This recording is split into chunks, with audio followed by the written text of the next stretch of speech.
अस्सलाम वालेकुम नाज़रीन, मैं हूं नाज सहतो और आप देख रहे हैं मेरा यूट्यूब चैनल नैरेटिव विथ नाज सहतो। आज जो ख़बर हम आपसे शेयर कर रहे हैं और जो तज्ज़िया आपके साथ शेयर कर रहे हैं उसका बुनियादी नुक्ता ये है कि इमरान खान साहब आजकल परेशान हैं और उस परेशानी का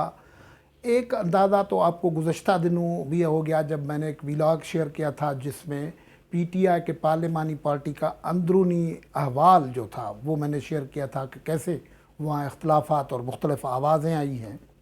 लेकिन मैं आपको लुब्बे लबाब बताता हूँ कि दो अहम मामलात हैं जो ख़ास तौर पर इमरान खान को इस वक्त परेशान कर रहे हैं और उनकी आराम हराम है उस वजह से। वो है दोनों पार्टी के अंदर नकबज़नी हो रही है और वो नकबज़नी कोई और नहीं कर रहा है, उनके बहुत ही मुश्किल वक्त में उनके साथी बनने वाले इत्तेहादी कर रहे हैं। चौधरी बरादरान पे ये इल्ज़ाम है कि वो नकबज़नी कर रहे हैं और दूसरे हैं सराइकी बेल्ट के से वास्ता रखने वाले MPs, वो इमरान खान की परेशानी का सबब बने हैं। गुफ्तगू को आगे बढ़ाएं, इस सिलसिले में बहुत दिलचस्प तफसील है हमारे पास, जो ठोस किस्म की तफसील है, उनमें कई नाम हैं और क्या क्या अब हो रहा है, इस हवाले से गुफ्तगू करेंगे। लेकिन इस चैनल को सब्सक्राइब करें, वीलॉग देखें, पसंद आए तो लाइक करें, कमेंट करें, शेयर करें। तो नाज़रीन, एक तो परेशानी ये है कि इस वक्त इमरान खान साहब को सेनेट में 11 सीटों पर इंतखाब लड़ना है। इमरान खान साहब चाहते हैं कि थम्पिंग मेजॉरिटी है, पंजाब में उनका पावर बेस है, KPK में परेशानी है, सिंध में तो नाकाबिल एतबार उसके साथी हैं, लेकिन पंजाब उसका पावर बेस है। वहाँ एक तो ख़ुद उनकी पार्टी के अंदर जो लोग हैं वो नाराज़ होकर अब बरमला अब अपना इजहार कर रहे हैं और उस सिलसिले में सबसे जो मुश्किल तरीन बात उनके साथ हो रही है वो है चौधरी परवेज़ इलाही का रोल। परवेज़ इलाही को वैसे तो उन्होंने अपना साथी बनाया था हुकूमत बनाने के लिए, लेकिन उससे पहले तो वो उसको पंजाब का सबसे बड़ा डाकू समझते थे। अब ज़ाहिर है जब इस किस्म की आप गुफ्तगू करें, बात करें, तो ये लफ्ज़ जो है वो ज़बान से निकला हुआ लफ्ज़ वापस नहीं आता और लफ्ज़ का ज़ख्म गहरा रहता है। तो परवेज़ इलाही साहब पर वो ज़ख्म तो मौजूद है। तो अब ये वक्त आ गया है कि वो उससे भी कहते हैं कि वो उस अपने ज़ख्म का हिसाब भी चुकाएं। और चौधरी बरादरान की पॉलिटिक्स सबको पता है, ऐसे है कि वो मौके शनास आदमी हैं, मौके से कमज़ोरी से फ़ायदा उठाते हैं और अपने अपने काम करवाते हैं, भले वो पब्लिक डीलिंग के हो या कैसे हो। जब इमरान खान को इस वक्त सेनेट के इलेक्शन का लाले पड़े हुए हैं, तो वो चौधरी बरादरान ने जो ख़ास तौर पर PTI में नाराज़ लोग हैं उनसे रब्ता बढ़ाना शुरू कर दिया है और इस सिलसिले में जो मुकम्मल तौर पर नाराज़गी को लीड कर रहे हैं वो ख़ुद एक कंफ्यूज आदमी है, जो एक MP हैं ख्वाजा दाऊद सुलेमानी साहब, PTI के MP हैं। लेकिन खबर ये है कि कोई 15 से 20 आदमी हैं जो इस ग्रुप में हैं, जिनमें कुछ नाम मैंने लिख रखे हैं, उनमें मौजूद हैं शहाबुद्दीन मलक साहब हैं, मलक गज़नफ़र हैं, तैमूर लाली हैं, मामून तारड़ साहब हैं, फैसल फ़ारूक साहब चीमा हैं, एजाज़ खान हैं, गुलरेज़ अफजल चंद हैं, आपको पता है गुलरेज़ अफजल नदीम अफजल चंद के भाई हैं, गज़नफ़र अब्बास हैं, ख्वाजा दाऊद हैं, मोहिउद्दीन हैं और खुसा हैं ये, और शाहजहान नहीं आमिर इनायत शाहानी साहब हैं। अब जो चौधरी परवेज़ इलाही हैं वो इस मामले को इस तरीके से कर रहे हैं कि उन्होंने तजवीज़ ये दी है कि अब दोनों, और परवेज़ इलाही का दोनों तरफ रब्ता है, ये बात रखेंगे। एक तरफ नवाज़ लीग से भी उनका रब्ता है, नवाज़ लीग से जो रब्ता है मैं आपको बता सकता हूँ कि वो उनका एक MP है और वो MP साहब जो हैं वो उनसे मुस्तकिल रब्ते में हैं और वो नवाज़ लीग का मामला चला रहे हैं और वो जो है वो समीउल्लाह खान साहब हैं, उनके MP हैं और उन्होंने नवाज़ लीग को भी ये तजवीज़ दी है और परवेज़ इलाही साहब ने ये इमरान खान साहब को भी तजवीज़ दी है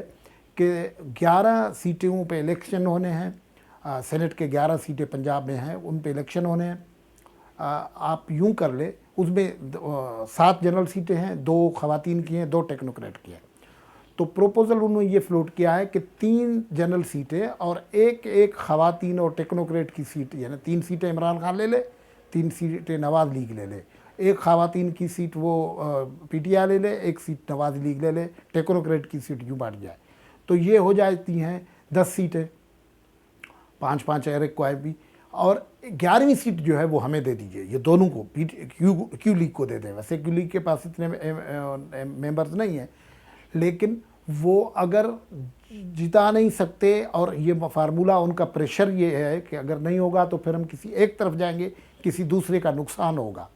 अब इसका मतलब तो ये हो गया, तो उसने बड़ी परेशानी पैदा की हुई है। और आज जो है उस सूरत हाल से निपटने के लिए उन्होंने इमरान खान साहब का जो वसीम अकरम प्लस है, उस्मान बुज़दार साहब, वो काफ़ी दिनों से हाथ पैर मिला रहे हैं, लेकिन नवाज लीग से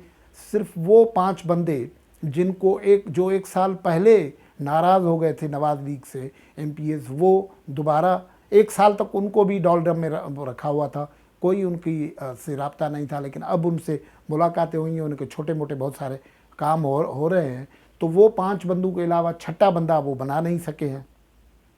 लेकिन आज ये काम किया कि सराइकी बेल्ट से 2 जो MPs हैं, एक पिताफी साहब हैं वो, और उन्होंने ये हनीफ पिताफी साहब, और दूसरे जो है सरदार दरिशक साहब है, वो उनको उस्मान बुज़दार साहब ने अपने पास बुलाया, बात करवाई, और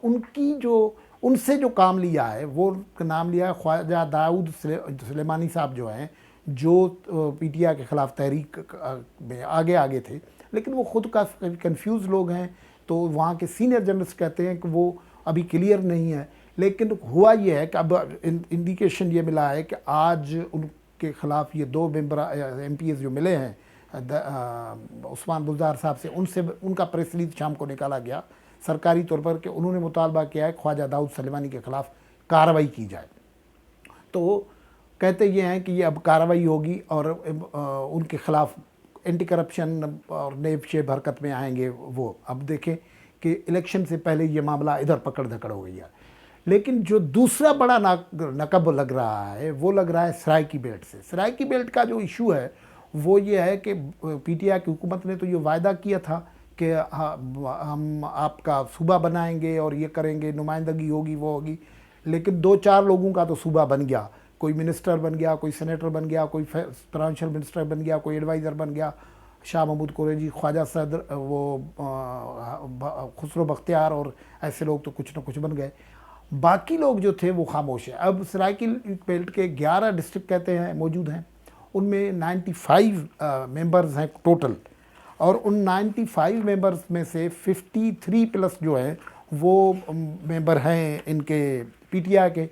और 29 हैं मुस्लिम लीग के, 5 हैं पाकिस्तान पीपल्स पार्टी के, 2 हैं क्यू लीग के, और 1 आज़ाद मेंबर हैं। ये मेंबर्स जो हैं उन्होंने एक नुक्ता उठाया है कि इस वक्त तक मुस्लिम लीग नवाज़ और PTI से जो कंटेस्टेंट्स या उम्मीदवारों के नाम ज़ाहिर हुए हैं उसमें सराइकी तो कहीं मौजूद ही नहीं है।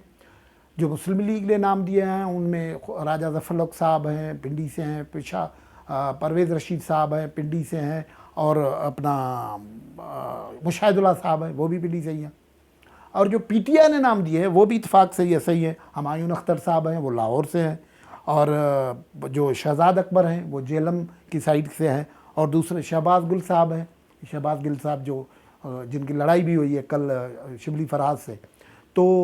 वो उनका तो अता पता ही नहीं है, वो खलाई मखलूक या बाहर से आए हुए आदमी कहे जाते हैं।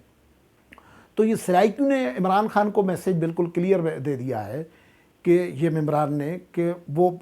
पार्टी डिफरेंसेस को छोड़ के उन्होंने एक मीटिंग भी की है जिसमें प्रोविंशियल मिनिस्टर्स भी शरीक हुए हैं, और उन्होंने ये कहा है कि अगर हमारे इलाके की नुमाइंदगी नहीं दी जा रही है तो हम इंडिपेंडेंटली अपने उम्मीदवार खड़ेंगे। पंजाब में जो है जनरल सीट पे 48 MPs का एक वोट बनता है। अगर ये 95 हैं, कोई 90 भी हो जाते हैं तो भी तकरीबन एक सीट तो पक्की हो जाती है, दूसरी तोड़ जोड़ में बन सकती है। तो ये 2 जो बड़े मसाइल हैं इमरान खान के लिए इतने शदीद हो गए हैं कि अब इमरान खान का सारा प्रेशर बुज़दार पे आ रहा है, और बुज़दार अब कार्रवाई शुरू करने वाला है, यानी जिसको कहते हैं और उरूफ आम में कि इंतकामी कार्रवाइयाँ या पॉलिटिकल प्रेशर कि इन लोगों को अपने पास जमा करें। अब ये जो तमाशा होने वाला है ये बड़ा दिलचस्प होगा। और इमरान खान के अंदर, पार्टी के अंदर ये दो बड़े नकब यहाँ लग रहे हैं। बाप का नकब अलग लगा हुआ है, MQM का नकब अलग लगा हुआ है। तो इमरान खान के लिए बड़ी मुश्किल की सूरत हाल पैदा हो गई है। इस सूरत हाल में जैसे ही कोई डेवलपमेंट होती है हम आपको अपडेट करेंगे, तजज़िया भी देंगे। गुफ्तगू से इजाज़त, अल्लाह हाफ़िज़।